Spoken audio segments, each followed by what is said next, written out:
Hello and welcome back to the Dicebreaker podcast. This is episode 15. Anyone got any cool facts about the number 15? It's been 15 weeks, Matt. We've been doing it for 15 weeks. 15 weeks. Or in 2020 time, 200 years. Lolies. If this podcast was a person, I would be trying to throw it a quinceañera. I knew she was going to say that. Okay. Yeah. Same age as my cat, for anyone who picked up on that. Shout out to Holly. Yeah. I just want to point out, you don't have a quinceañera when you're 15 weeks old. That's not a thing, Lolies. Sorry, can I just back this train up? Number one, Matt Jarvis just called Lolies' cat Holly. That's his cat. Number two, Matt Jarvis and I went to those celebrations, Lolies. We did. My cat's quinceañera was the last thing I did before lockdown. I know, same. Also. The fateful event. I wonder if it was cursed. Hey, no. I mean, it was pretty ongoing. cursed before any results, I think. It was very nice. But we're not here to talk about Honey's quinceañera, as fun as it was. Nor will we ever be. And as many centuries ago as it was. We are here, of course, to discuss board games and tabletop RPGs. I am Matt Jarvis. I don't know if I already said my name, but I'm Matt Jarvis. Remember the name 3 times. I'm joined this week by 3 of the team. I'm joined by Wheels. Michael Whelan, how are you doing? Wheels Michael Whelan this time. I thought it was Michael Whelan Wheels. But I'm good. Been promoted to Wheels Michael Whelan. Oh, You've evolved like a Pokemon. First Officer Wheels Michael Whelan. Like a Pokemon? Yeah. No, the not audio that listeners for anyone are not going to listening. hear it. Not that Pokemon. Yeah, Meehan's wearing a Swoobat t-shirt for anyone listening. Swoop out of no relation to Michael Whelan. Yeah, because Swoobat's lovely and cute. Whoa. Yeah, you heard it. Well, I suppose we'll move on to Alex Meehan, who of course joins us from Swoobat County. Is that the Avenged Sevenfold song? I'm the sheriff for Swoobat County. So I make sure that no wrongdoing is happening involving Swoobats. Hence why corrupt police states. Hence why I felt the need to defend against Mr. Whelan's claim. Anyway. Fantastic. And finally, of course, we have Alex Lolies, owner of Honey, and, thrower of cat birthday I'm the party. most normal one here. Nice to meet you. Wow, claim. But, flexing. And of course, thank you for joining us, lovely listeners, whether you're 15 weeks old, 15 years old, or a cat. That's pretty much our demographic, to be fair. The 3 genders. It's a very small demographic. Let's of course open as we usually do by discussing what we've been playing, and let's start with Alex Lolies, because you've written in this document freestyle, and I want to know what you freestyle. That's the same thing I wrote into the document last week, because I've played nothing and I'm freestyling it live on air. I played nothing. Otherwise, new board game news for me is also nothing. At least last week I had news about Quinto sheets being printed. I don't even have that. There's literally nothing going on in my life board game related. I am expecting some games to arrive in my house soon, so I might have some news in the future. But at the moment, nothing new. I've been playing nothing.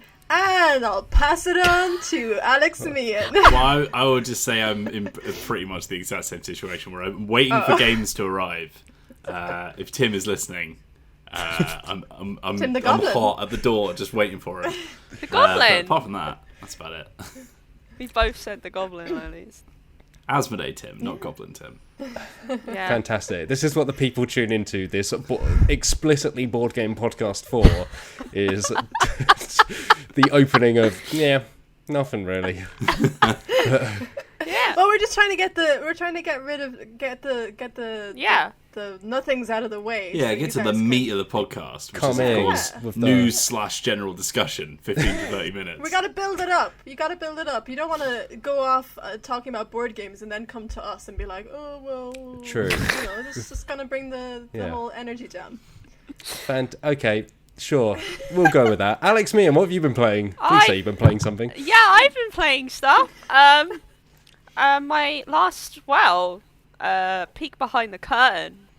Although technically when the people watch/listen this, it won't be last night. But last night, I taught my friends how to play Horrified, which I don't know if people remember.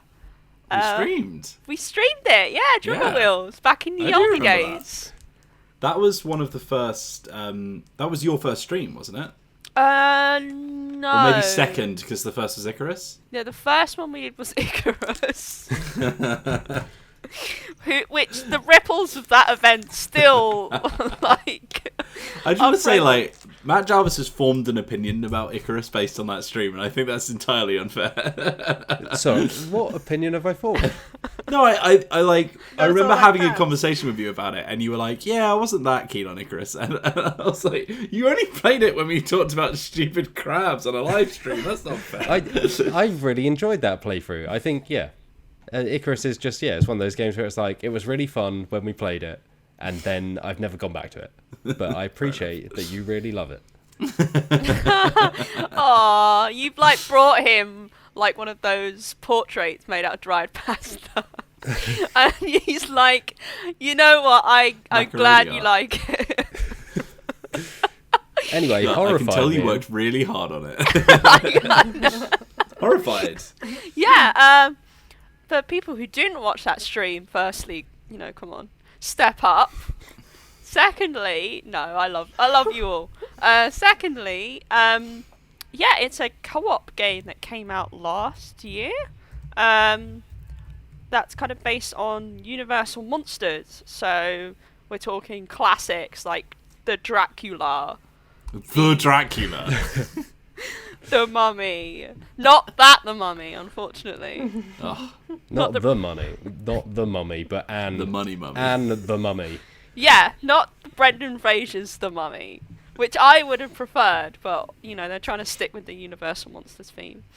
And various other, villains, let's call them, like that. And you're playing as survivors who are trying to stop these villains from doing their bad things. And you are collecting items to use against them, so each of the monsters have different ways to be defeated. So last night we played the most easiest setting because they hadn't played the game before, and it'd been a while since I played, so I was like, I've got to remember how to do this.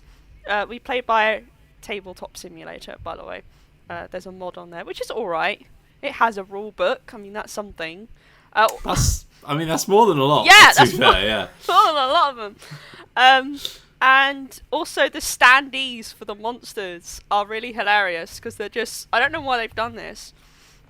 They've just gotten clips of the different actors from the original films and put them on there, but they look really weird. So Boris Karloff is on there, and Do you mean animated clips? oh, what? Do you mean a static image or an animated clip? No, just static. Oh, gosh. When you said clip, I thought you meant it's like a gif of Dracula going. I wish. And the person had also put the Phantom of the Opera in the mod, which isn't in the original game. And you can tell they've put it in because the monster mat is really funny because it's just blurry images from I don't know which film it is. It's one of the earlier ones. Just pasted on there, and it is, kudos to them. They clearly are a big fan of that film, and we didn't play with that one. We played with the Dracula and and the creature from the Black Lagoon, who we did not fall in love with, because you can't do that, unfortunately. I think that'd be fun. But yeah, you work together to defeat these monsters while making sure they're not attacking you and attacking other villagers. And you move from different locations, and you have different special abilities depending on who you're playing. And it's a very straightforward game, really. There's lots of little bits they have to keep track of, but ultimately there's not a huge amount to it. And I think they did enjoy it. I thought it was okay, but mostly because it was incredibly easy. We played on a very, very easy setting, and I do think the game is really at its best when you have at least 3 monsters And to be honest, Dracula is a massive pushover. No offense, Dracula. The Dracula. The Dracula, if you're listening, big fan, but kind of a pushover in Horrified. My favourites are the ones we played with on our stream, Wheels, which is the Mummy and Frankenstein and the Bride. Yeah. Which I think are really fun because you're not trying to, chase them away or kill them. You're just trying to get them to understand what love is, and then they can be together.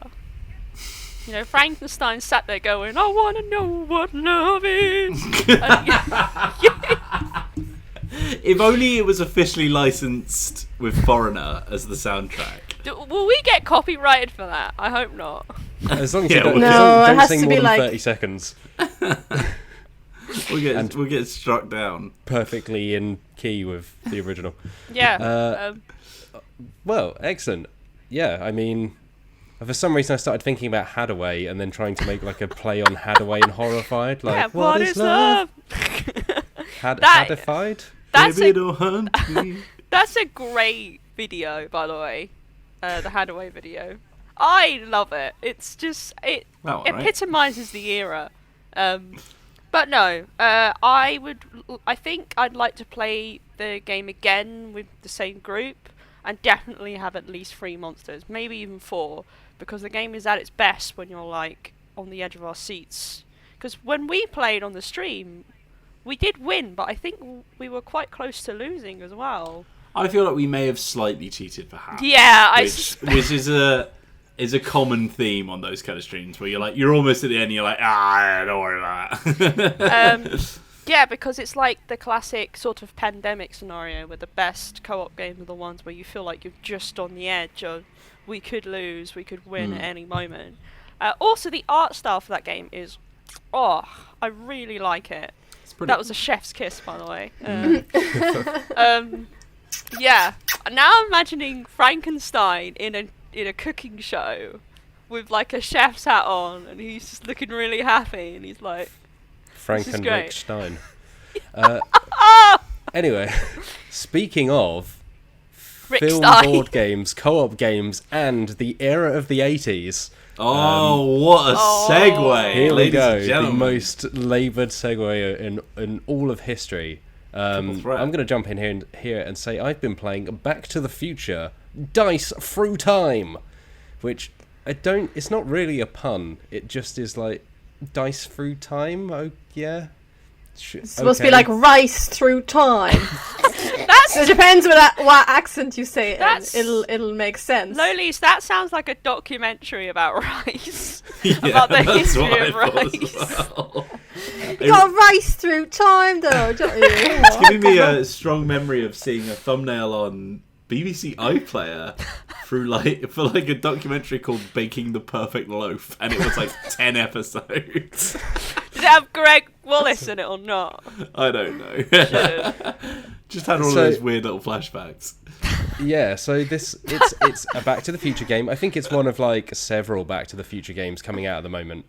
Yeah, there's another one coming from that I Prospero can't Hall, remember the isn't name it? of. Yeah. There is another one. So this one's Ravensburger, and it's fine. It's the only thing I've played really recently. It's the kind of the most damning thing you can say about a game in some ways is like it passed the time. You know, Oh! we didn't hate it, but we played it to the end. So it's a co-op game, and there are the 4 timelines from the Back to the Future movie trilogy. Yeah. And you jump between them you roll dice and then you spend dice to move between locations, move between times, occasionally push Biff around one of 4 different Biffs who are just hanging out. And you're trying to... Events happen on locations each turn, and then you have to go there, you spend your dice to solve the events. That gives you an item, like a skateboard or the almanac, the sports almanac, and then you have to return those items to whence they came. And that's kind of the game, and that was it was fine, but it was also one of those things where particularly towards the end it was like we've been doing the same thing and it just kind of is this, you know, and it never really felt like it shifted things up, but it's it's perfectly okay. You know, if you really love Back to the Future, like the art style's fine. It's got some of those little... It's got the things you know from Back to the Future. You'll go, oh, look, there's the old high school, Hill Valley High School. And then there's Biff, and there's older Biff, and there's, like, Western Biff.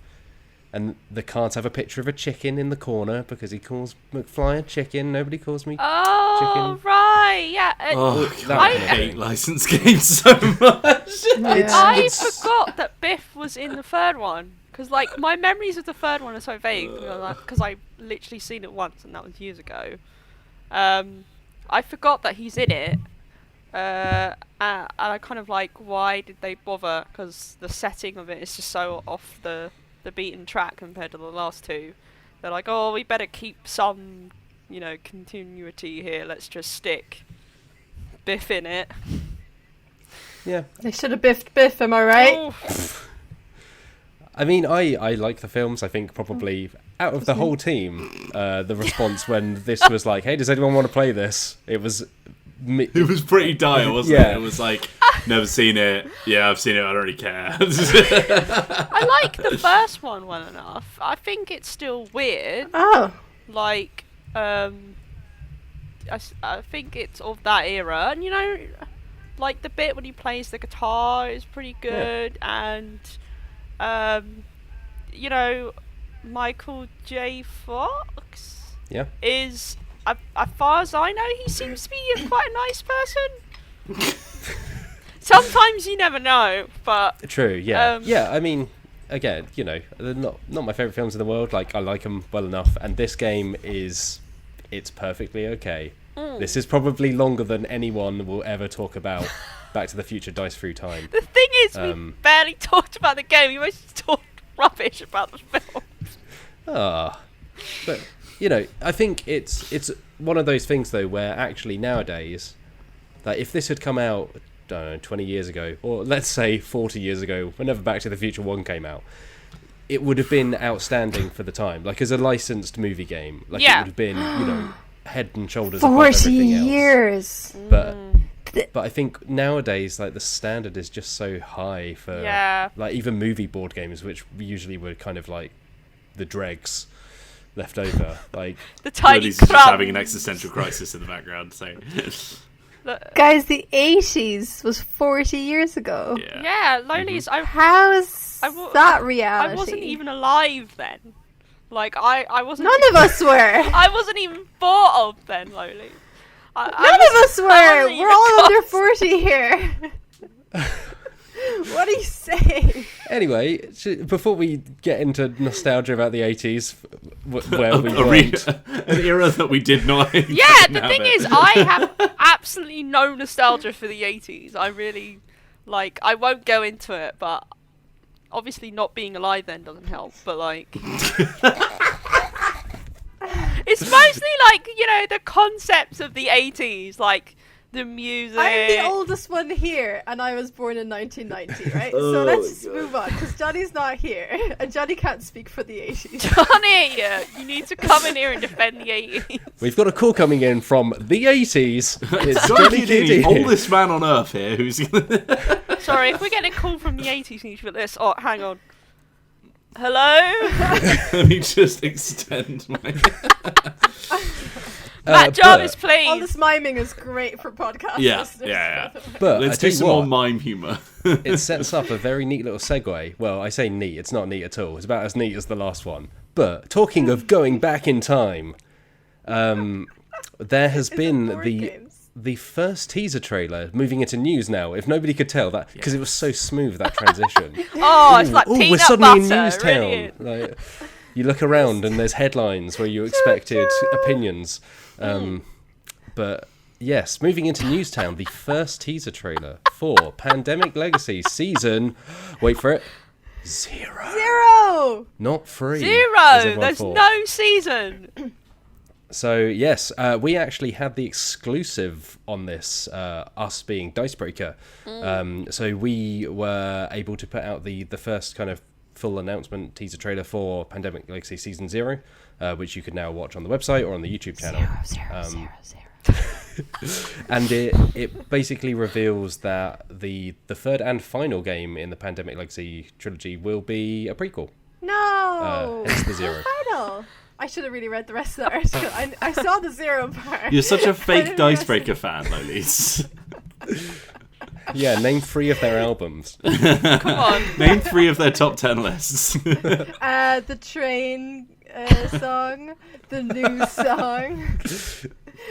All the stuff we didn't make and someone sent into us. Yes, so the long and short of this is, because it's a short teaser trailer, and beyond the confirmation that it is called Pandemic Legacy Season 0, there's no official announcement yet as to when it takes place.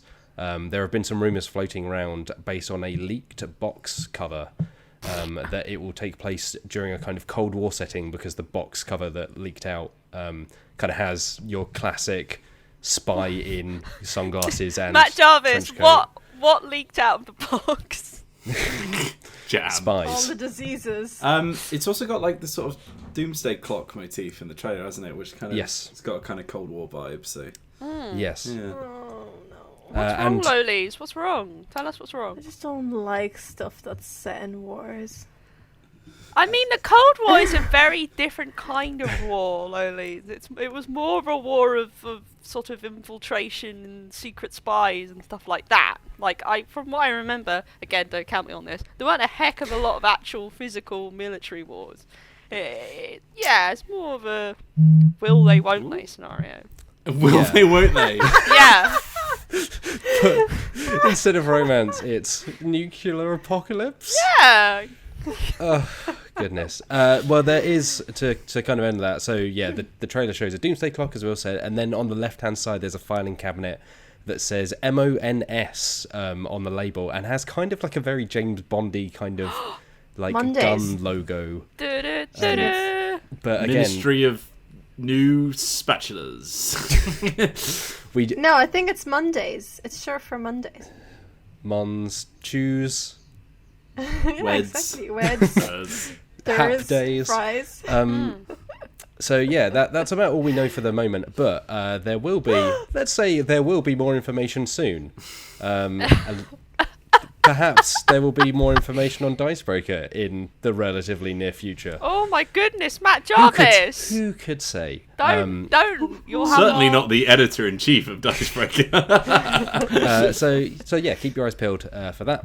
That will be relatively soon. But there'd been some stuff around Essen last year. Hey, remember Essen? That was a thing. Oh. Oh, don't. At the time, they had announced, or they'd put out a little teaser there that suggested season 3, as it was then considered, would be out this spring. But of course, with everything going on, and of course the real world pandemic, Z-Man, which is the publisher, announced that they'd kind of delayed announcements of pandemic games for out of respect, which is fair. So there's no current release date at the moment for season 0.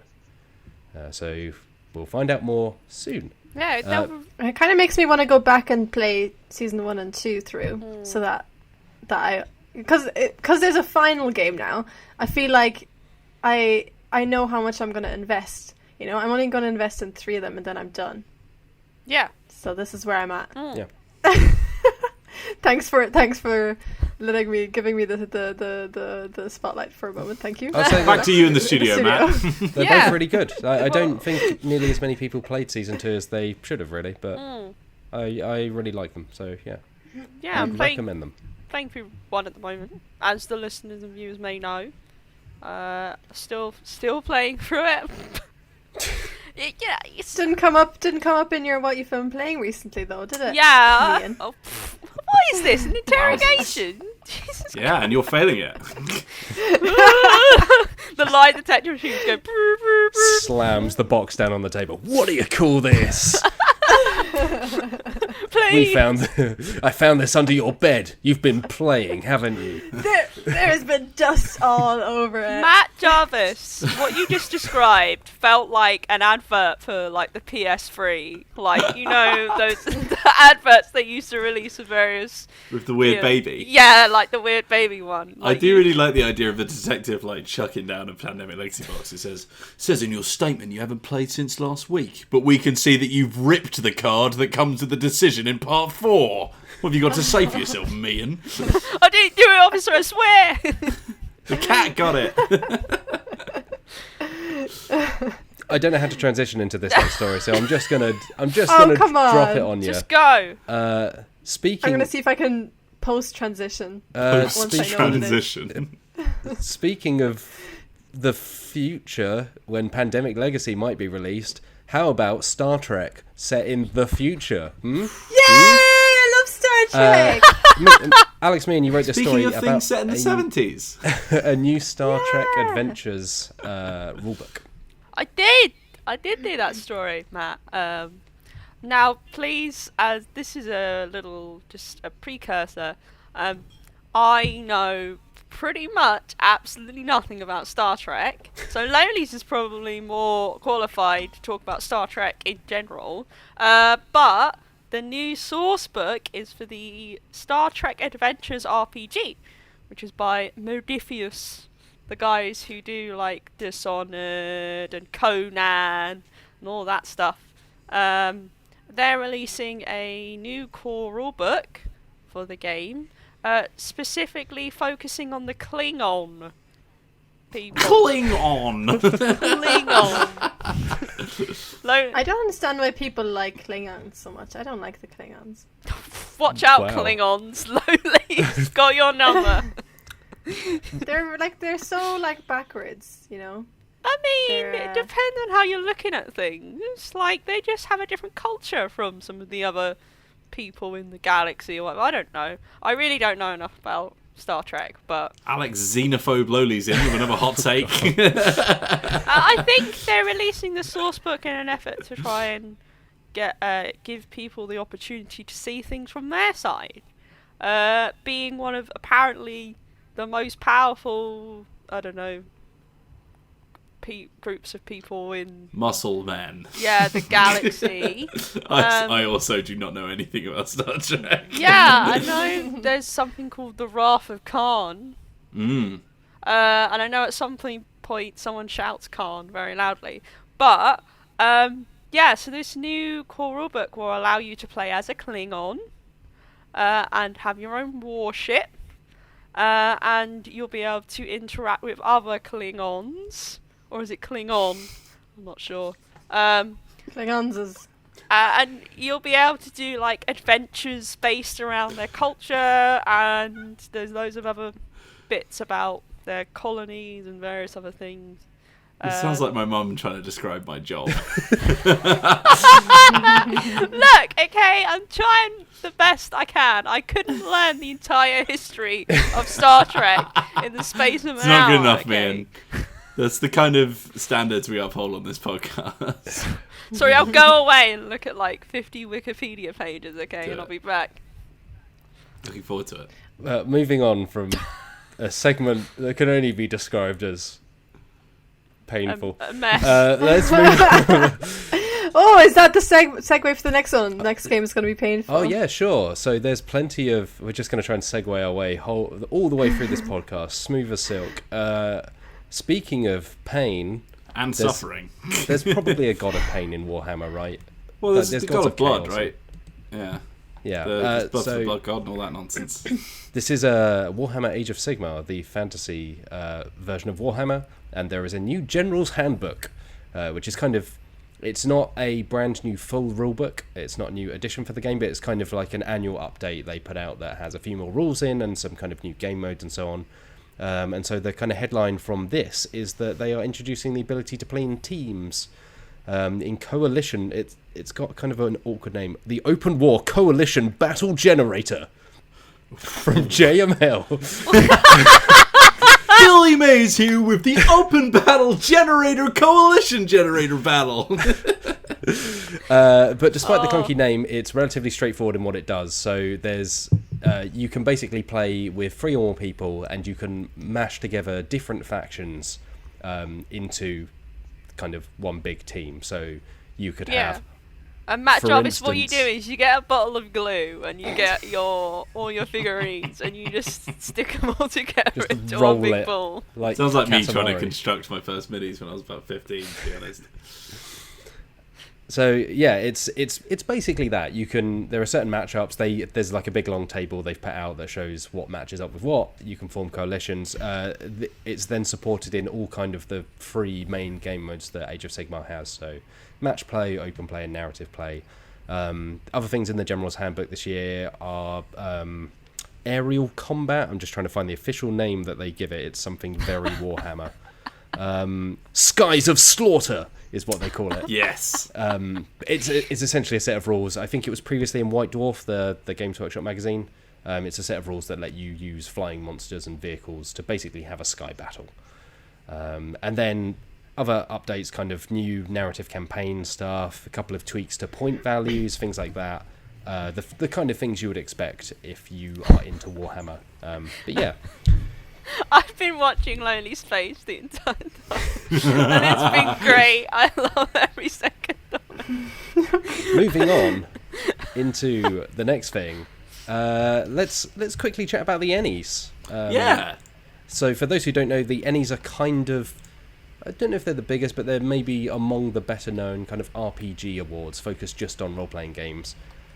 They come out every year. They're normally given out at Gen Con. Of course, Gen Con not happening this year because of the pandemic. So instead, they'll be happening as part of Gen Con Online. But they are player voted or public voted. So the wider public can nominate games, and then they are voted upon by the audience rather than like a panel of judges. So the kind of headlines from this year's nominations, which have just been announced, is that Quest, which is a Dicebreaker favourite. If you've listened to Dicebreaker, you'll probably have heard of Quest.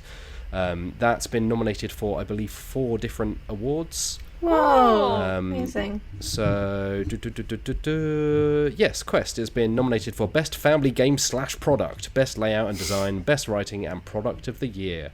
Wow. Which, it's worth pointing out, is separate to Best Game. So Yeah, because they Best also product. have like supplements and adventures and stuff. And yeah, and accessories, and so Yeah. there are loads of categories at the ENnies. It's a very kind of odd award show. winning a best product award is like it's so hilariously corporate, isn't it? I love that.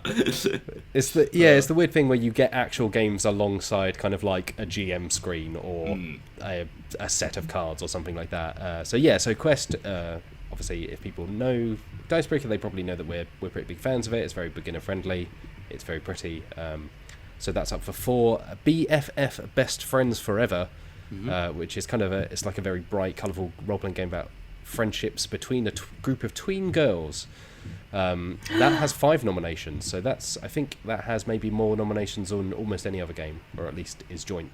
So that's up for Best Interior Art, Best Family Game Product, Best Layout and Design, Best Production Values, and Product of the Year. So again, like a lot of things surrounding the kind of presentation and so on, rather than there are categories for Best Rules and Best Writing, but other things with a lot of nominations is a Morkborg, which is the Swedish like heavy metal gothic RPG. Incredible visuals in that Yeah. book, like some of the sickest ass stuff I've ever seen. Yeah, they really have like striking. because you only have like I think you have like a pretty short list of weapons you can start with, but like normally you'd have like a little table in like a standard rulebook. In this, they're like plastered across a double-page spread in like bright yellow and black.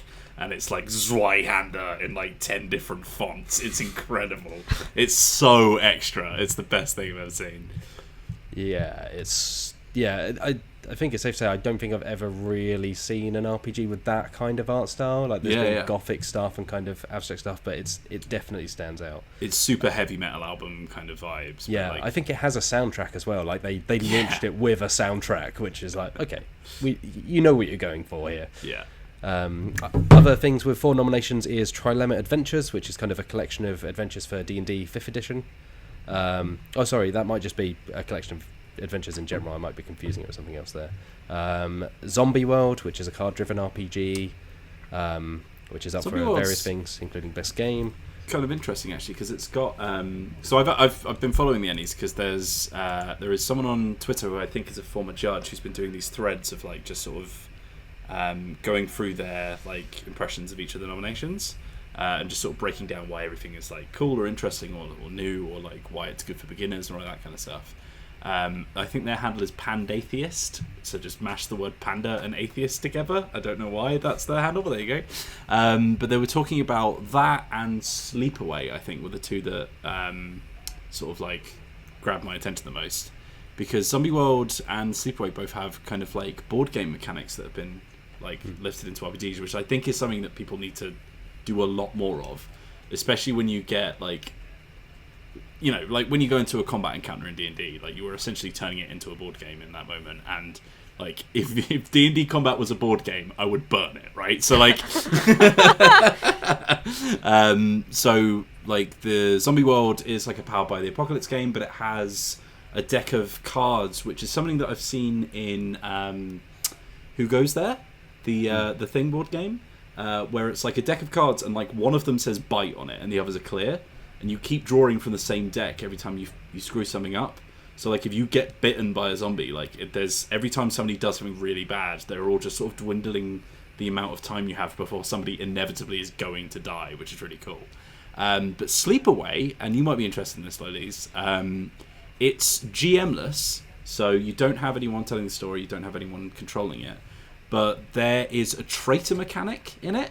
So you're all like, I think it's really like, it's a really weird theme. You need to read up on it to sort of understand what's going on. It's really cool though. You're all in like this summer camp, like you're in a slasher film or something like that. But there's this weird creature that acts like in between the sessions and stuff. And whenever, so you all take your actions and you do your things, but whenever the monster acts, everybody like draws a card as if they were playing werewolf or something, and then closes their eyes, and whoever is playing the monster will then like lay out the actions of the monster to affect one of the other players. So then they'll wake up and things will have happened to them and stuff like that. It's really interesting, really cool. Awesome. I probably haven't described it very well, but I thoroughly recommend reading up on that. That's one of the other nominees, and it looks very, very cool. It's also like, it's just like super different, which is always like the first thing I look out for when I'm looking at new RPGs. It's like, I was chatting with Johnny about this a little bit. I think, and it's generally a consensus, I'm not an expert by any degrees on this, but like I think this year it seems to be a much more kind of indie focused list than usual. There's no official D&D stuff on there, for instance. There's no real kind of obvious kind of license. It's a lot of like experimental indie stuff, and I think that ties into what you're saying, Wills, of like we're just seeing people kind of take it beyond the typical idea of like roll some dice, move some figures. So I'll rattle through a few more of the nominations. So in Best Family Game and Product category, there's BFF and Quest, Jim Henson's Labyrinth, the adventure game which we played on the channel. The fantastically titled The Excellence: Excellent Princess Role-Playing, and the second volume of Strange Adventures for Kids on Bikes, which is the kind of very light Stranger Things-esque role-playing game, which I think is by one of the co-designers of Dead of Winter, Jonathan Gilmour. And then Best Game, which is obviously another big category, includes Alien, the RPG, which Richard Jensen Parks gave a very positive review on the website last year, alongside A Cool and Lonely Courage, Morkborg, Royal Blood, and Zombie World. So those are kind of your front runners for Best Game. There are, like I say, there are loads of categories. Like we've obviously got a story on the site. If you want more information there, it's on the ENnie site as well. It's worth saying here, though, and being upfront about this, is that Lancer, which is the mech RPG, was nominated for Best Electronic Book, so kind of fully digital release. Like I say, the which nominations it's absolutely deserving of, by the way. Like the electronic like aspects of Lancer. Basically, they have like an entire app/website where you build your character and you like equip your mech, and like everything is just done through this one app, and it's smooth and very cool looking, and like definitely like a very kind of like D&D Beyond, but for its own system kind of thing. Is very, very easy to use, very like video gamey, so it's like very easy to like get into the rule set and stuff. So Yeah. like it was very much deserving of it, but I will let you know carry on with the more important bit of this. Yeah, so in short, obviously, like I say, they're all nominated by the public, so it wasn't the publisher necessarily putting themselves forward for this, but Massive Press, which is the publisher behind Lancer, requested that its nomination be withdrawn for Best Electronic Book in response to Blood and the Chocolate, which is a supplement for Lamentations of the Flame Princess.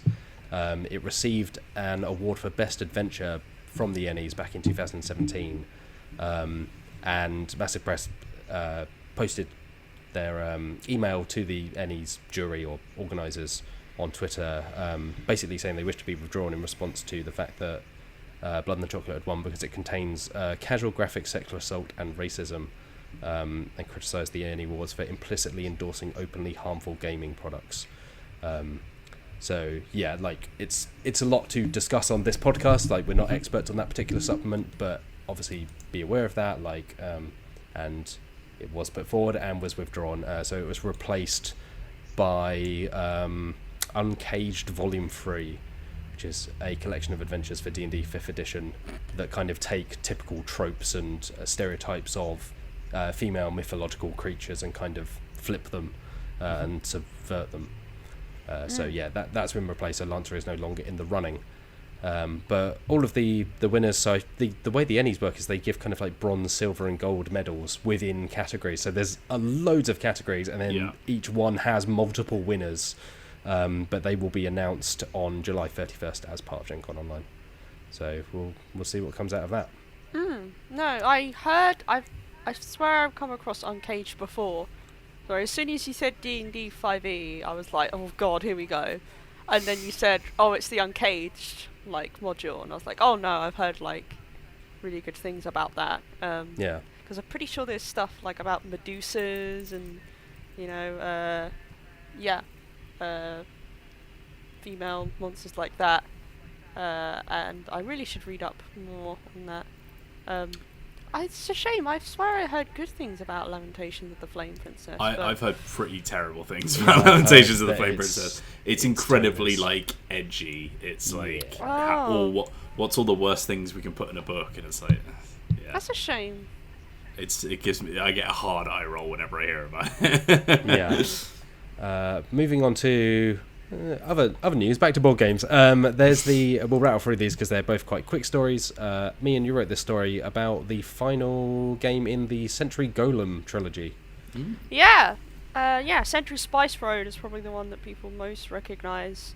And then there's 2 sequels, direct sequels to Spice Road. And then essentially Spice Road was made into a fantasy version called Century Golem, where like spice is just replaced by like crystals, and there's some sort of, I think it's called like Caravania or something in the world. But then they made a fantasy version of the second game, which I think was called something Eastern Wonders. That's the one. And they made a golem. Yeah, so people probably remember Century Spice Road, which was the first game in the series. And it received 2 sequels after that, Eastern Wonders and The New World, I believe. And then Spice Road was also made into a fantasy version called Century Golem, where spices are basically replaced by crystals and the magical stuff going on. And that originally was just going to be a standalone thing. But then it did so well, they were like, oh, let's make a version of Eastern Wonders. And now they're doing a version of The New World called An Endless World, I believe. A whole new world.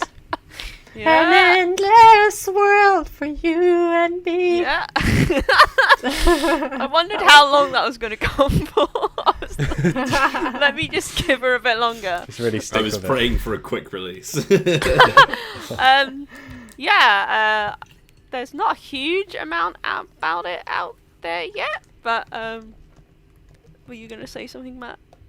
Oh, sorry, no. I haven't played the Golem editions myself. I played the Century games. From what I know, they are they're the same games, but like you say, the cubes are swapped for little gems, but they're mechanically identical. But I think because you can meld them together, so I think they give the mishmashes different names, because they all have it's like From Sun to Sea is Spice Road plus Eastern Wonders, and then you can put all three together, and then this, that, and the other. So I think they also get different names in the fantasy one, but I think they are, for all intents and purposes, the same game. Yeah, there's golems in it, and some of them help you find crystals and stuff. Crystals. Crystals. Look how many crystals I have. All right. Excellent. So, is there a release date on that? Do we know when it's coming out? I don't know it by heart, sound likely. One Alex Meehan has written in this Dicebreaker.com story that will be released in the fourth quarter of this year. And There it you will go. cost $40 or around £32. A past self wrote that. I don't know who this Alex Meehan is, but perhaps we should get her on the podcast instead. All right, I'm going to rattle through the next news story very quickly, because again, it's a quick one. But I received this email and then saw it pop up online. There's a board game documentary that's just been released called Game Master, all one word, which upsets my Dicebreaker style guide immensely. But it is, and it's kind of a funny title because it's about board games, not RPGs. So it's following. It's kind of like, I don't know if any of you have watched Indie Game the movie from ages ago now, which was about video game developers. The only movie that was released on Steam. Yeah. Remember that? God. But it seems very much along those lines, where they have, I think there's 4 or 5 kind of designers looking to break into the world of board games with their first design or first kind of published title, and then they've got familiar faces. So they've got Matt Leacock of Pandemic, they've got Klaus Tuber of Catan, they've got I think Bruno Cafala's in there somewhere, Eric Lang. They've got a number of kind of talking heads who pop up and chat about how they made it, how they Talking heads are in it.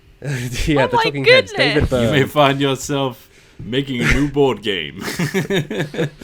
So they pop up. There was one. I'm just going to find Rainer Knizia, who is in there. Rainer Of course he's Knizia in there. yeah, That sly dog. of every game you've of almost every game you've ever I heard mean of. that in the best way. I love him. I would love to be in the room when Alex Meehan meets Riker and I'd gives him a talk little to him, pat on the I'm back there. telling you. All right, Reiner, how's it going, son? Have you ever met him? He's Yeah, I've He's talked very to him interesting. before. lovely, yeah. Oh, okay. He's great. Okay, when you next see him, then, not me. Okay.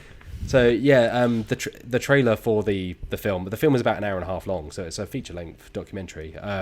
He just says the worst thing you can do as a game designer is fall in love with one of your designs which does not work, which is it's interesting, particularly coming from Rainer Knizia, because he has made some incredible games, but he also just makes so many games. Some of them are not as strong as the classics. They're all interesting in their own way, but I think more than maybe anyone else, he really puts them out.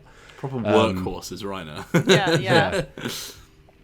But there's also there's all these kind of well-known names, and then there's also Nashra Balagamwala, who made a game called Arranged, which was up on Kickstarter I think a couple of years ago, and it's kind of like an experimental board game about arranged marriage that she made, I think, based on her own experiences.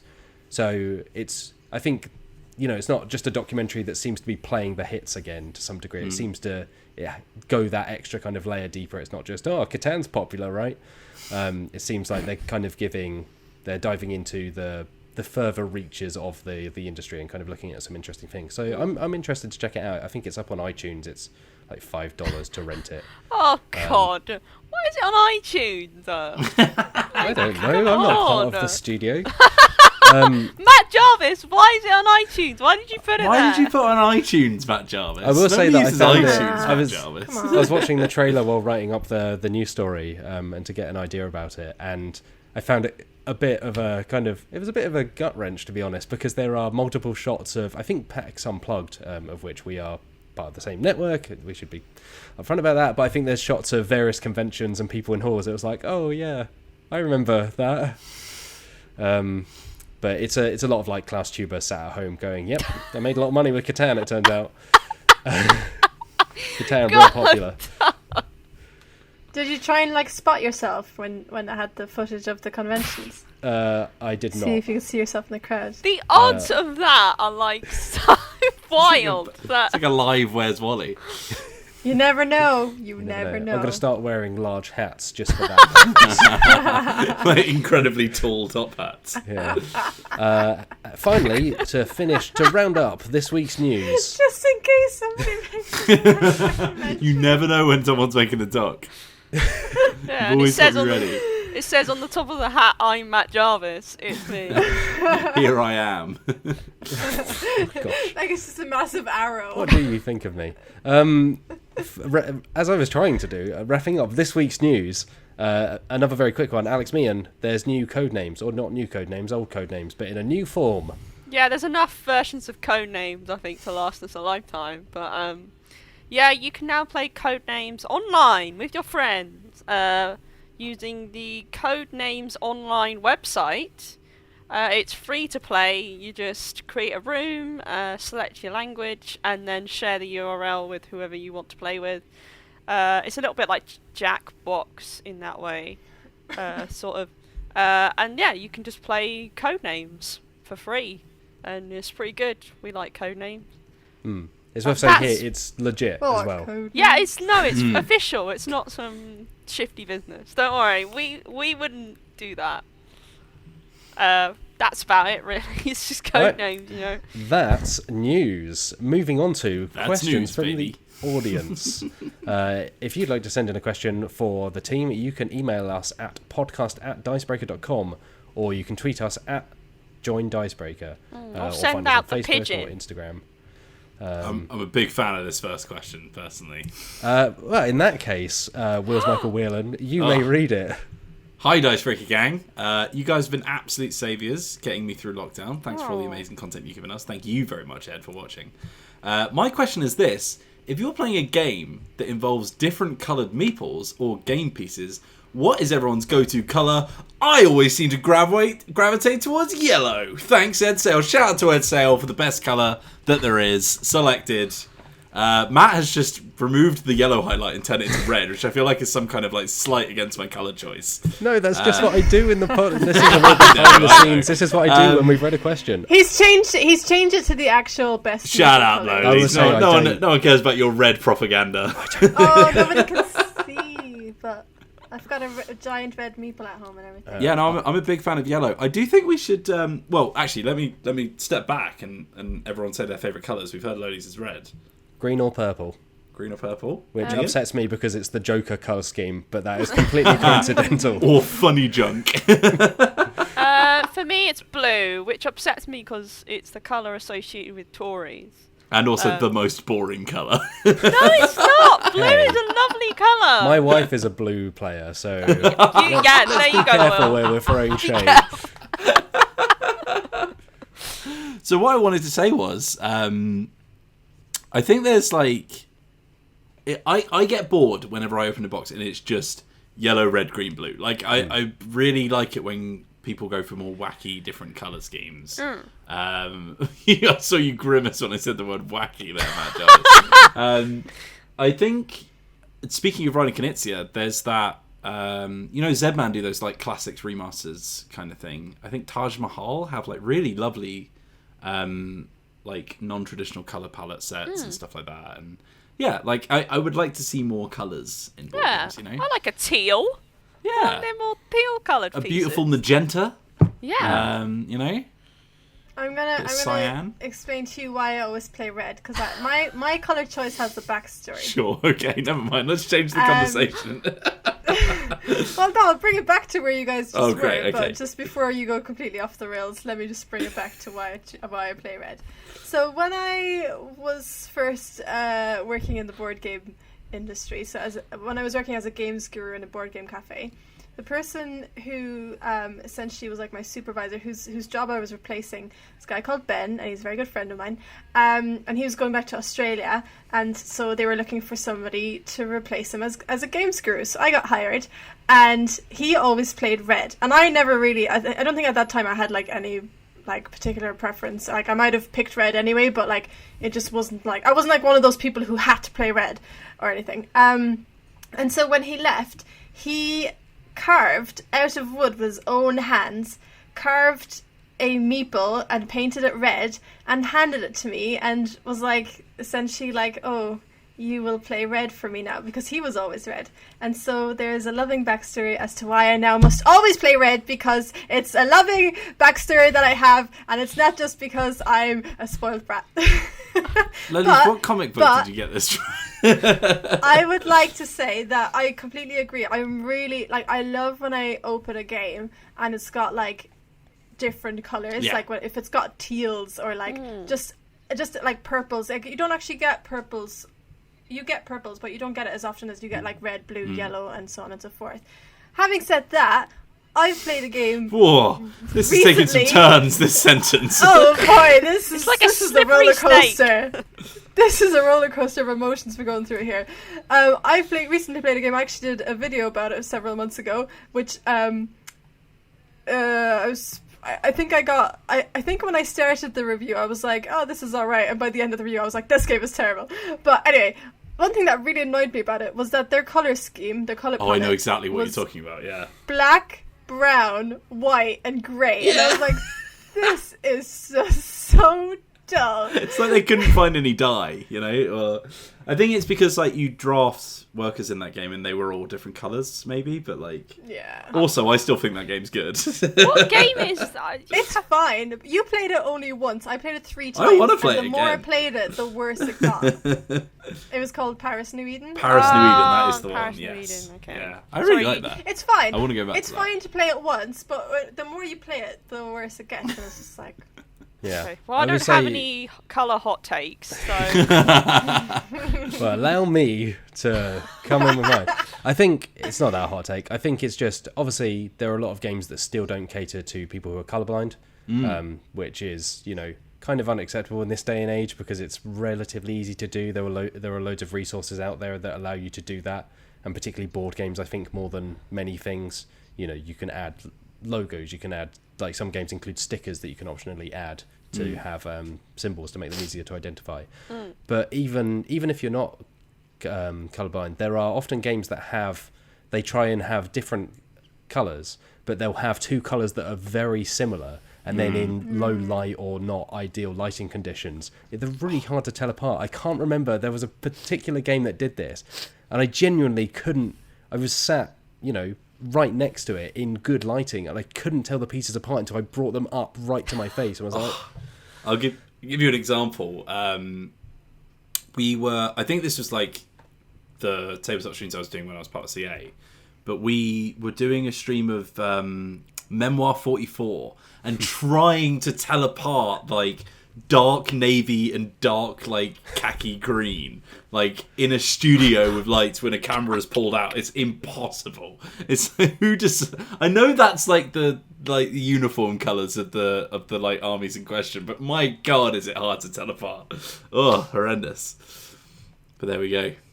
All right, shall we move on to this next one from Jamie? Alex Lolies, would you like to read this one? Sure. Hi there. As a fresh-faced DM with only a handful of adventures under my belt, I find myself repeatedly coming back to the same question with every new adventure I write. How long is this going to last? I know you've spoken about the process of writing adventures. I'm a big fan of writing the final confrontation and working back as suggested. But I'm unsure if you... Oh god, it's turning red already. Read faster, Lolies! But I'm unsure if you've touched on it. If there is a way to gauge how long your adventure will take to play. Gauge, I'm assuming that should be. It says gauge. I understand the number of players and their style will affect it, but it is a general rule of thumb to know if you've written too much or too little. Many thanks, Jamie. So, I think with this one, it was kind of interesting. Sorry, God's got me.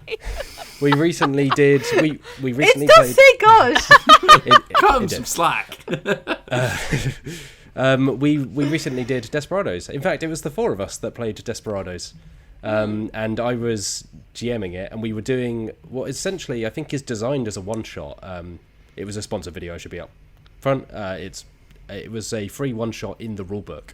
And I already knew that I wanted the video to be, of a reasonable length for the channel, things like that.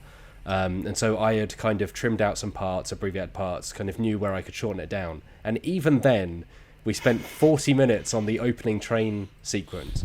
But it's that thing of, it was working so well. Like, I was really enjoying what you three were doing in terms of your characters. Like, it worked really well in terms of action, that I kind of stuck with that and then trimmed out bits later on, rather than trying to, like, hurry you through.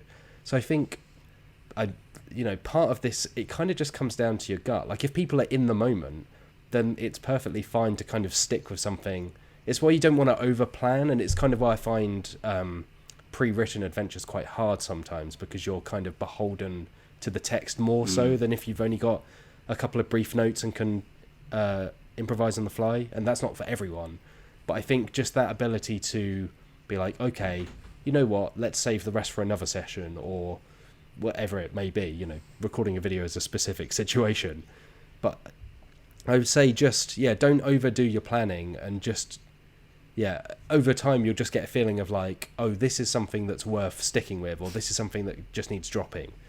But at the end of the day, if everyone's kind of enjoying it, it doesn't really matter how long or short a particular scene goes on. Yeah, I've had that with Dishonored the other week. I actually had planned a lot more than what we played through. And people spent so much time at the beginning with talking to contacts and various things. But it was hilarious, like watching over that playthrough again, like those first initial bits with the contact, like, are really great.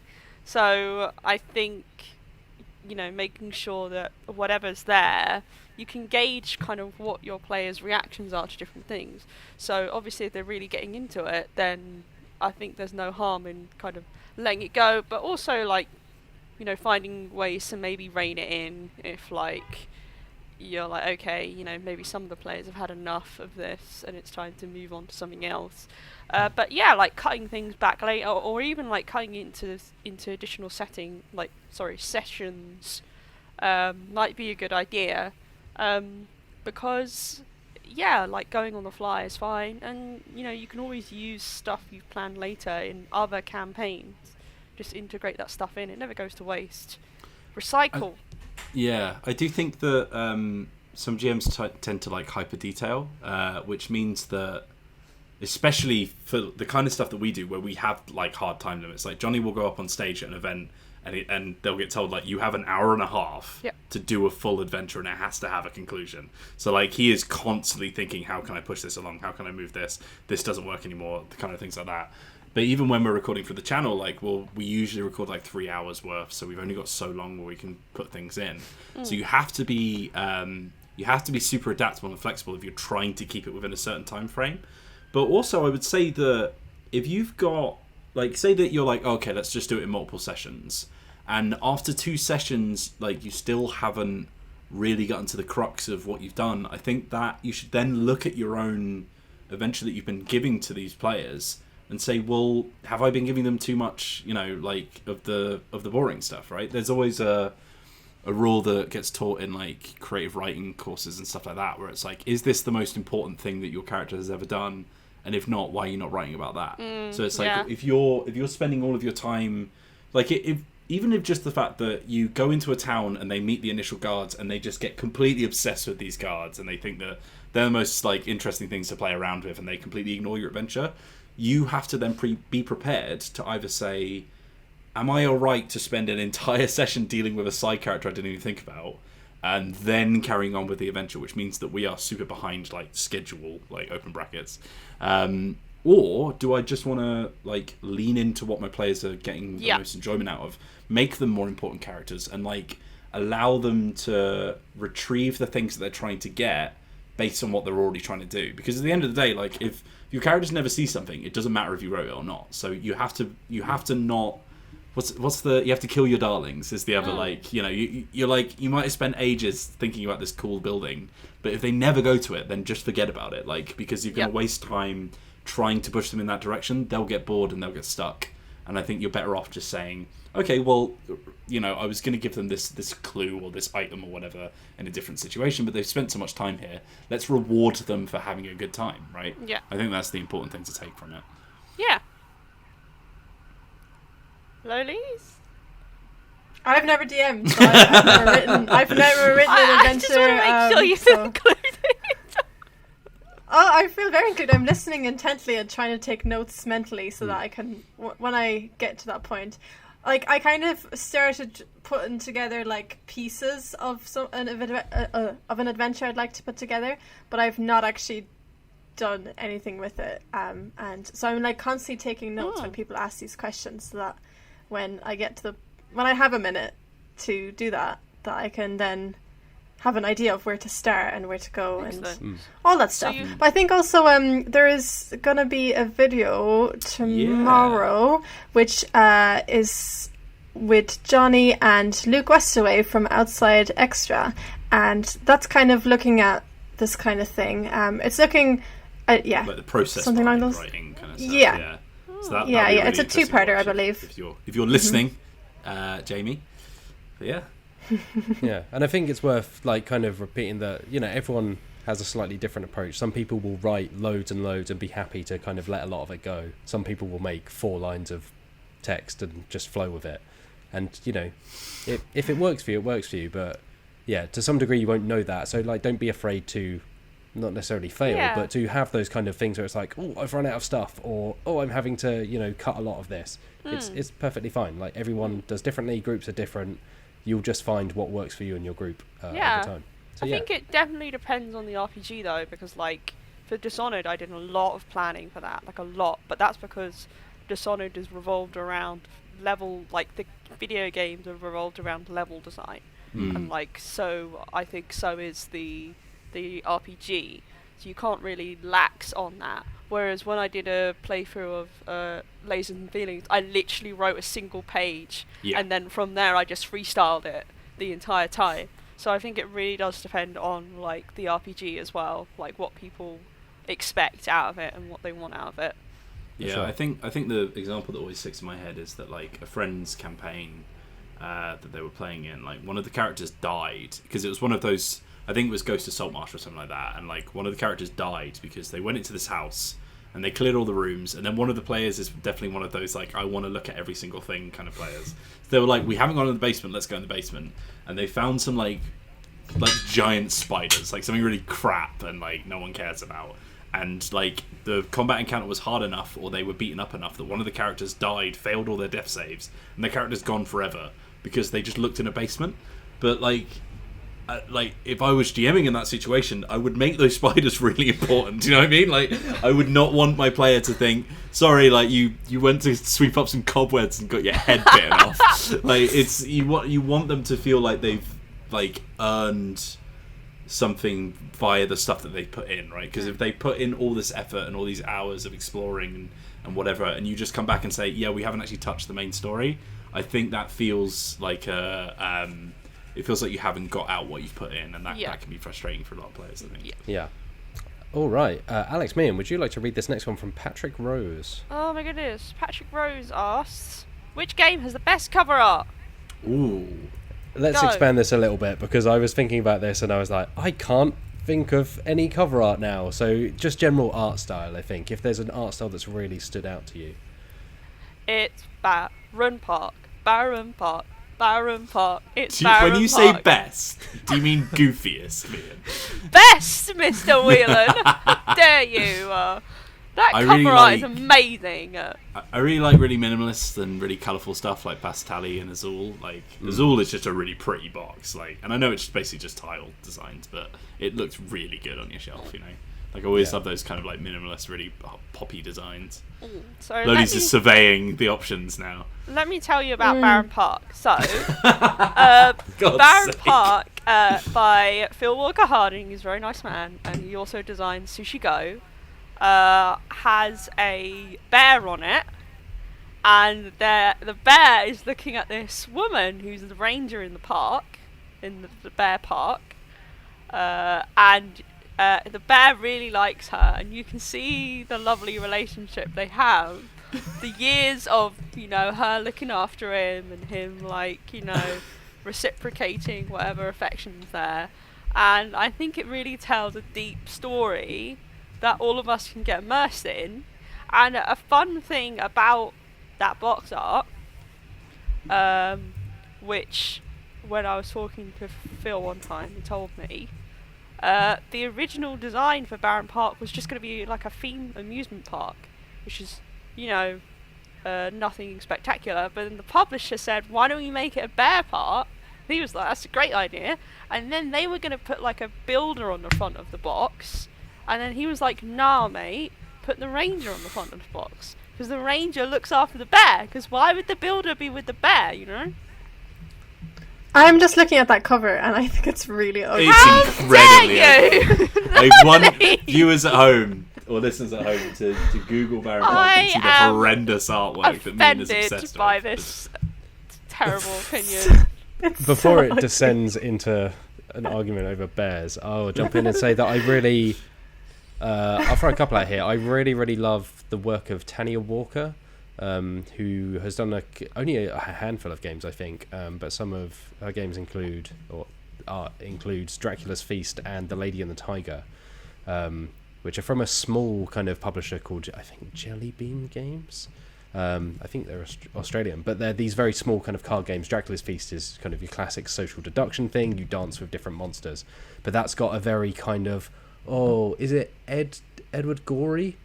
Like the stark black and white art, like very kind of 1920s, 1940s horror. And then Lady and the Tiger is this kind of gorgeous, kind of almost like Disney-esque blue and red art style. So, and I think both of those games just look incredible. I'll also say Quantry Moria, who has worked on things like Dinosaur Island and I think Overlight, the RPG. Yeah, I see that. Does some amazing stuff. Yeah, I like Dinosaur Island. Yeah, so really, really distinctive. Obviously, Kyle Ferron, let's just put that out there. Yeah, I was just about to say Root is obviously beautiful. Yeah, Root. Vast, even though I don't like the game, the art for those it's skeletons, lovely. man. The skeletons are great. And Fort, the upcoming Fort, so he's definitely I will say, I can't remember the artist's name, but the guy who does a lot of work with Tim Fowers. I always love the box designs in his games. Yeah, Ryan Goldsberry, I think his name is. like Burgle Bros is like a building, so it's like the box is the building that you're breaking into kind of thing, and like Fugitive is like a little suitcase. Like they're always really nice little like creative designs, which I'm a big fan of. And it's got that nice sort of like poppy kind of 60s art style to it. I think we were talking about this game a week or two ago, Spicy. Oh, yeah. That new one that's coming out. That looks really cool. Like, I would want to get that, like, tattooed somewhere. That's very, very cool. On a more serious, very cool art. More serious note, I really like the cover for Cosmic Encounters. I think the art style for that is really nice. I don't know who the artist is, unfortunately. I'm sure I can look it up at some point. Speaking of space games, Star Realms. Star the Realms big has box incredibly looks ugly pretty art. good. No, it Oh, doesn't. no! No, it doesn't. Ugliest No, I'm art, not talking Lolies. about the small box. I'm talking about the big box. All of the cards have bad art. No, they do. They're beautiful. They're so ugly. They look like something that would be green screened into the back of a 60s Star Trek episode. They're so bad. Shut up. No, they don't. Savage. Absolutely savage. I love them, and I am entitled to my own opinion. I also really like Facade game. Is it the ones that have those books? They look like books, but they're board games kind of thing. Yeah, it's like the Tortuga. Yeah. Yeah. Those are really nice. But there we go. Yeah. All right. I Star think Realms your is bad. opinion stinks. Speaking of space games, also Twilight Imperium 4, which has it's not like, I don't think it's so dramatic, great, but it's just so ridiculous. It's just like someone looked at People every love space sci-fi lives, thing man. every Like every like 80s sci-fi epic book, and we're like, yeah. I think RPGs in general have got board games beat, to be honest. They've got the prettiest cover art. yeah. But the art is such Lancer has some incredible art, actually. We were talking about that earlier. And Quest. We mentioned Yeah, Quest. Quest is Quest is beautiful. gorgeous. Yeah. I think it was a question that came up that I didn't put in for this week, but someone was asking about the video games you'd like to see made into board games. Yes. And although it's kind of a cheat, I started thinking about World of Horror, which kind of pulls from like Junji Ito horror. Oh, and I really want like to see that like game. a horror RPG with like real kind of like black and white, like really twisted kind of designs, because I don't think it's something I've really seen a lot in games.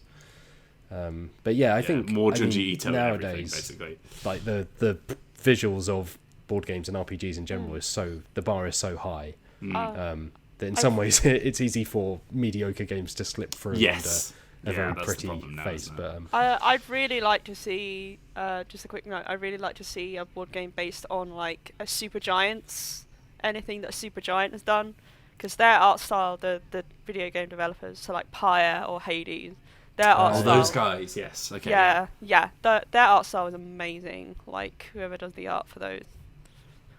all right, shall we? I don't think I've read one yet, so I'll read this one. Yeah, you go. And it happens to be from Elliot Brooks, who is a friend of mine. So hello, Brooks. Nepotism. Full disclosure. And he actually was. I bring this up because he was involved in the game of diplomacy I played on Backstabber. And his question is: in games where you choose between cooperation and deception, diplomacy, etc., where do you tend to fall on the spectrum? Do you get more enjoyment out of finding the way to a team win, or do you prioritise shooting the moon and winning alone, Lolies? Wait, are you asking this because I brought this up last week?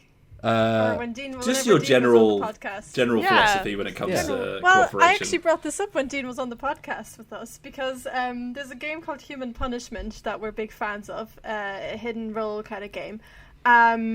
And we played it. I played it on a different stream before, and there was like 10 of us playing or something. It was loads of us, and I can't remember what team I was on. I think I might have been like a human or something.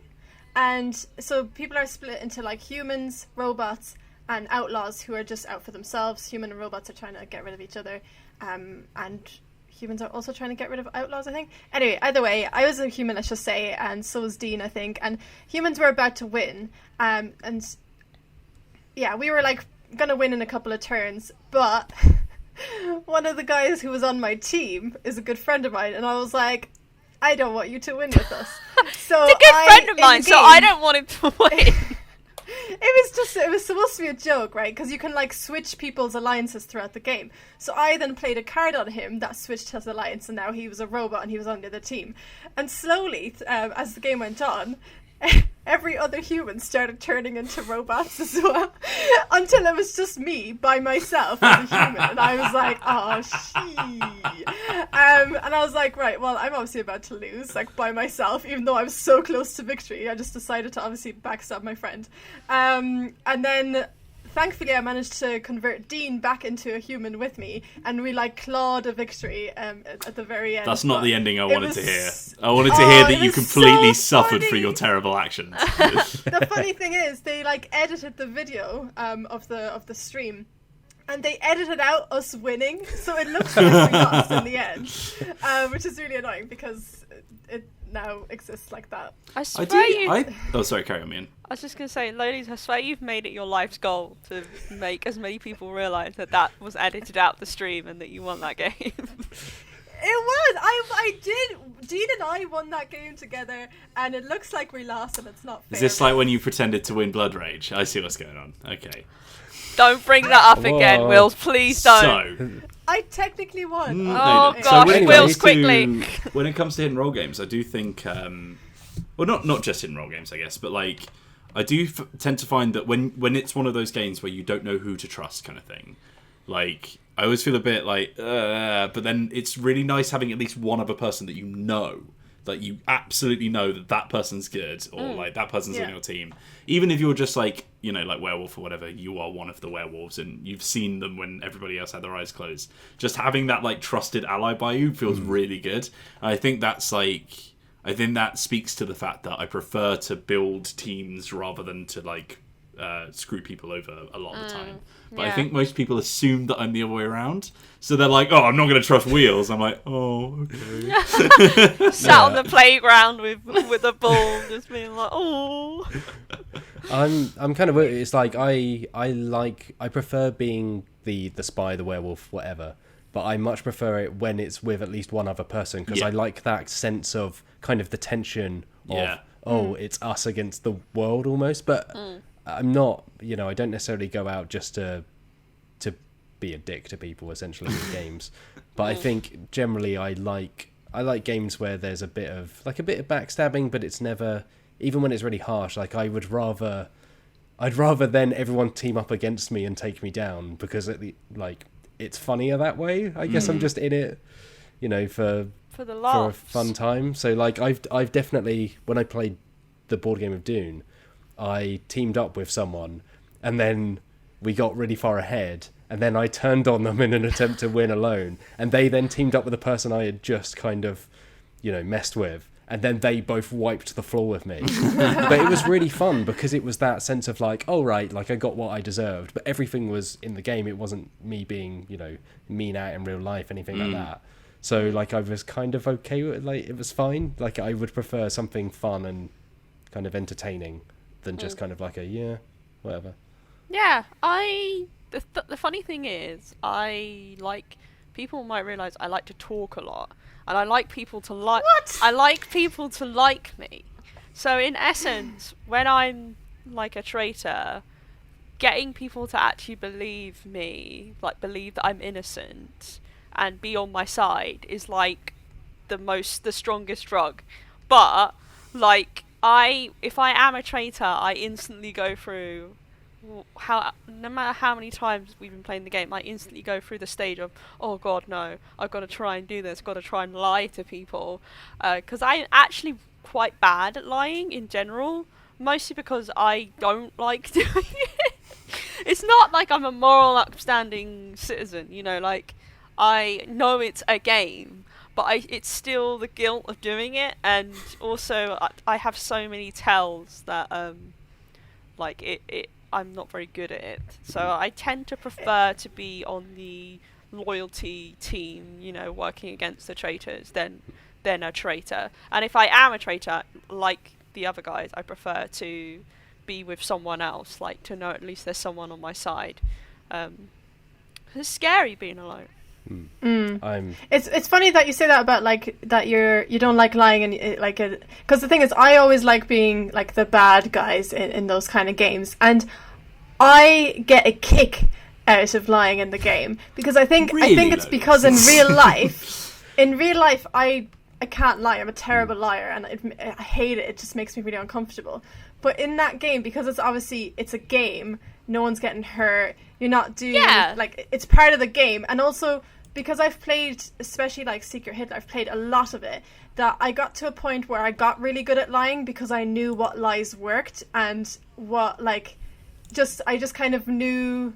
I kind of started understanding what lies worked, and what what I could say, and what I could flip, and stuff like that. And I just love that confrontation in the games. I hate confrontation in real life, but in those games I love it, because I think it's just like, I know it's fake, so I kind of like revel in it for the time that I get.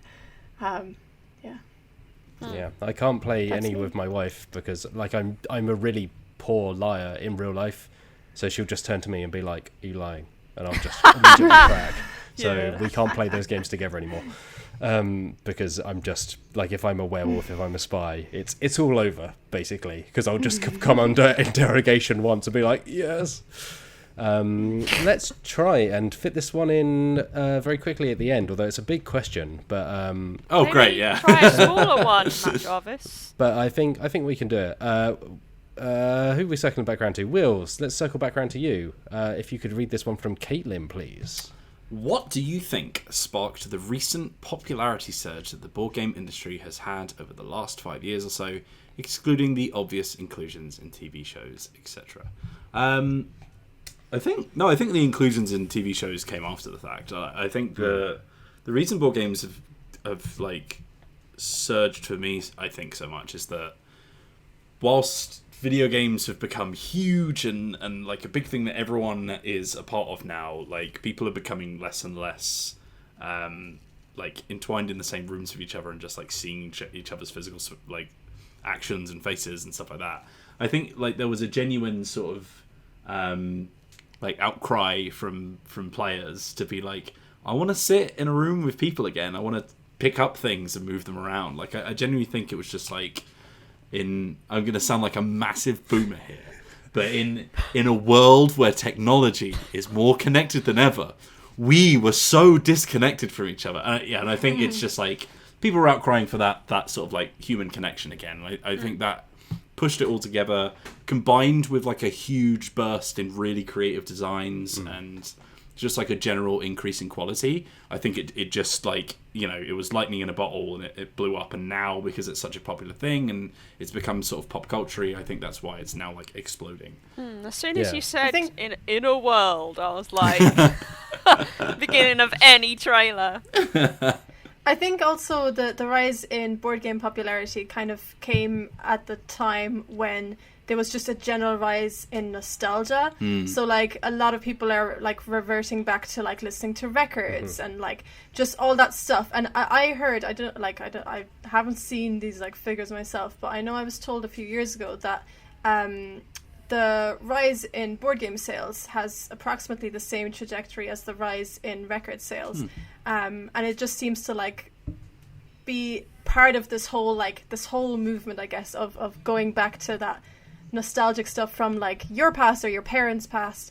And board games just make sense because it is like, that's just part of that same kind of time, isn't it? I think people are big collectors nowadays as well, you know, like you know, like Funko Pops got big at the same time, like all that kind of like tats. Like people love like nice looking objects on their shelf. You know, I think as the sort of general like age cap of gamers has risen, like I think, you know, people have got more expendable income and they're more likely to be like, well, I've got a house now, I want to fill it with nice things I like. I was just going to say, well, we can't afford houses, so we might as well spend it on board games. Yeah, exactly, right? You know, I'm renting a house now, so I might as well fill it with things that I can actually afford.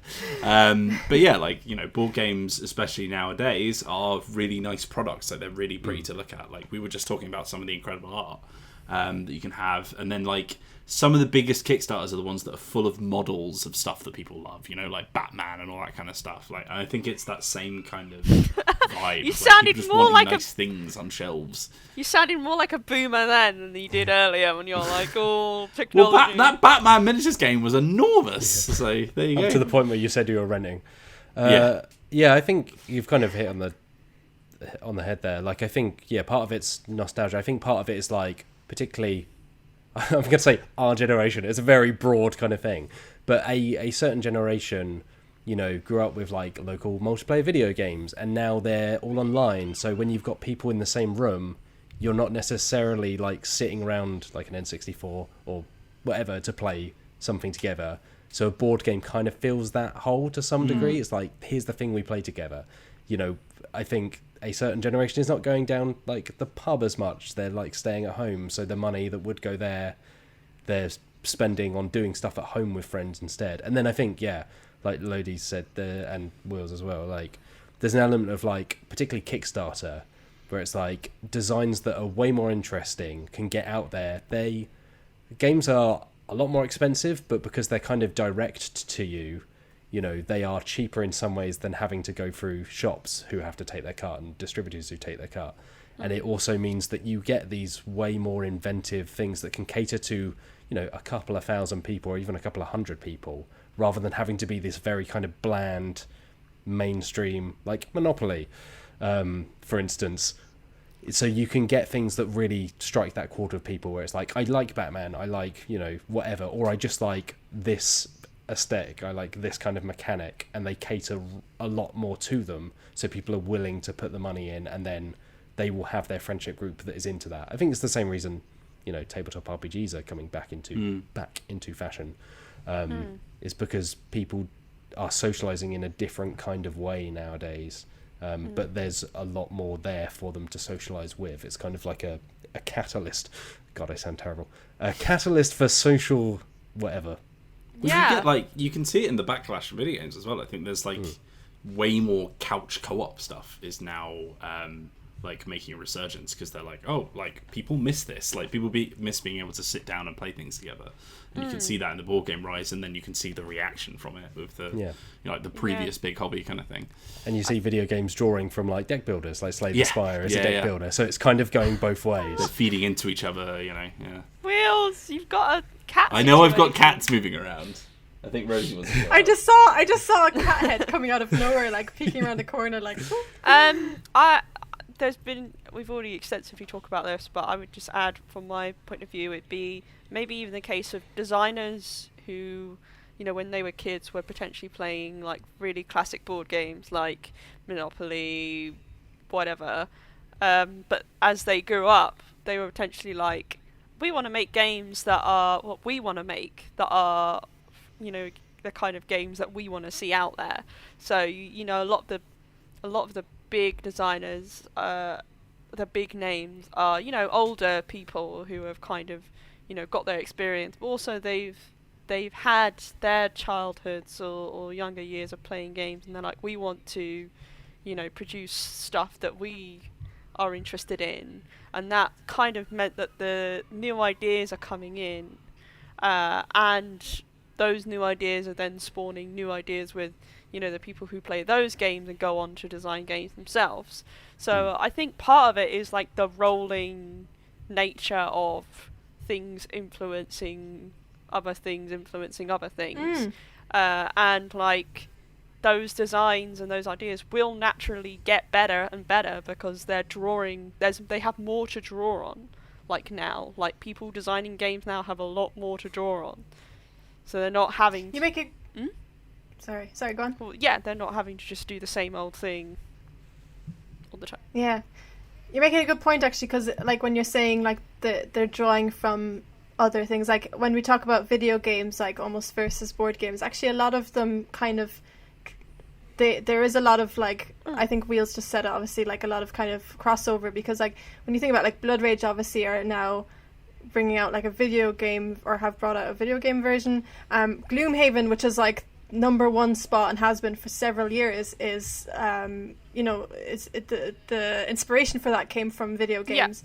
So it's quite interesting how it's all crossing over, and I think a lot of people who maybe consider themselves video gamers are becoming board gamers and vice versa. I think Sure. the thing is about video games is that a lot of their improvement has come from the fact that technology has gotten better, and you know, people are more willing to give it a go than maybe before. It also because it's less of a niche thing now, and I think board games kind of going in the similar direction, not necessarily with technology, but maybe like production value and like design, and obviously variety, but obviously with it becoming a bit more less niche and a bit more mainstream, that will probably go in a similar way.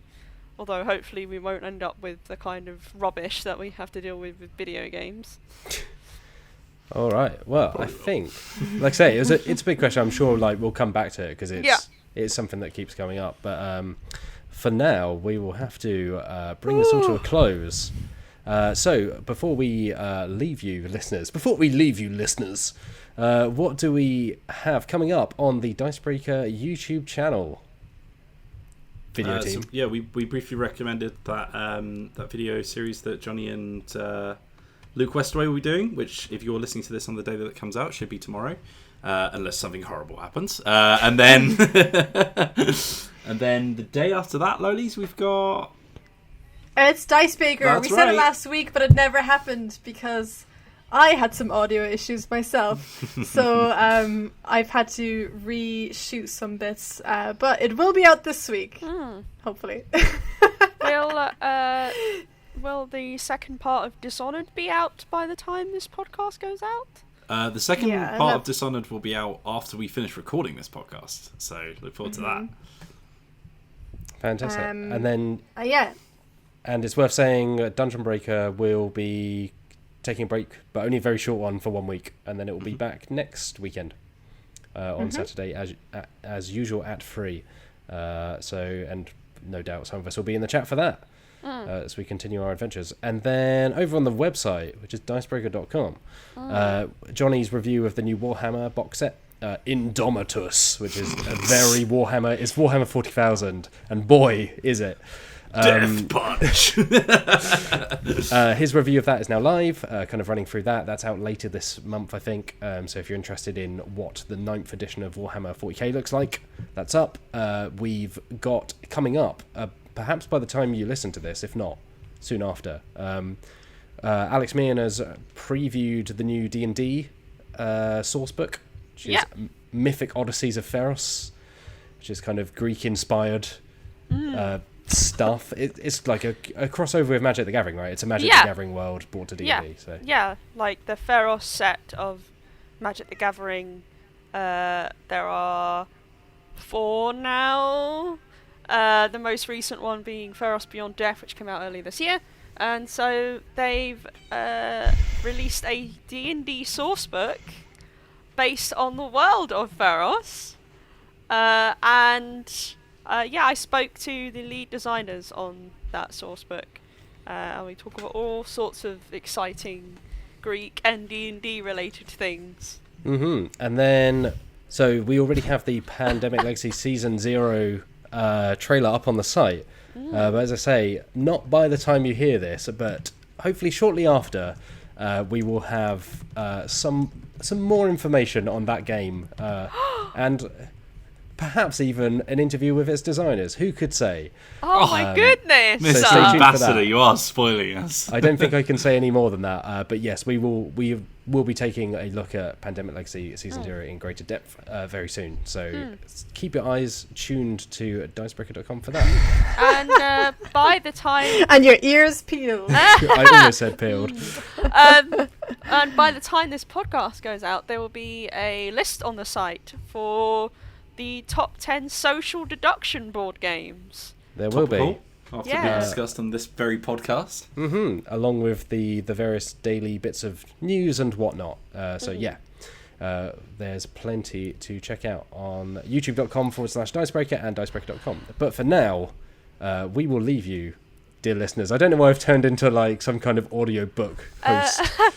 Matt Jarvis, please tell the nice listeners and viewers where they can find us on Twitter and where they can buy some lovely things as well. Sure, we'll jump ahead to that. So yes, you can buy some merch, and we'll have some new merch very soon, in fact, on dicebreaker.myshopify.com. And you can find us on Twitter at Join Dicebreaker. You can find us on Facebook at /Dicebreaker. Instagram, I think, is just Dicebreaker. And as I said, if you've got questions for the podcast, email them to podcast@dicebreaker.com. And who knows, it might be you inspiring the next tangent away from your question on next week's episode. But until then, I have been Matt Jarvis. Thank you for joining me, Alex Lolies. Hello, thank you. Happy quinceañera. Oh no, we've wrapped all the way around. Thank you for joining us, Alex Meehan. Oh, it's been wonderful. I can't think of anything I'd rather do. Wow, so sincere. And thank you for joining us, Michael Wills Whelan. Thanks very much. You've been he's demoted! been Guessing, gonna demoted! just keep moving those wheels around. No, that's a promotion, I reckon. I'm now 0 officer rather than first officer. That's better. The Dicebreaker podcast will be back next Friday to slip into your ear holes. But until then, Oh, God! have Why, Matt? a Why? lovely day. Bye.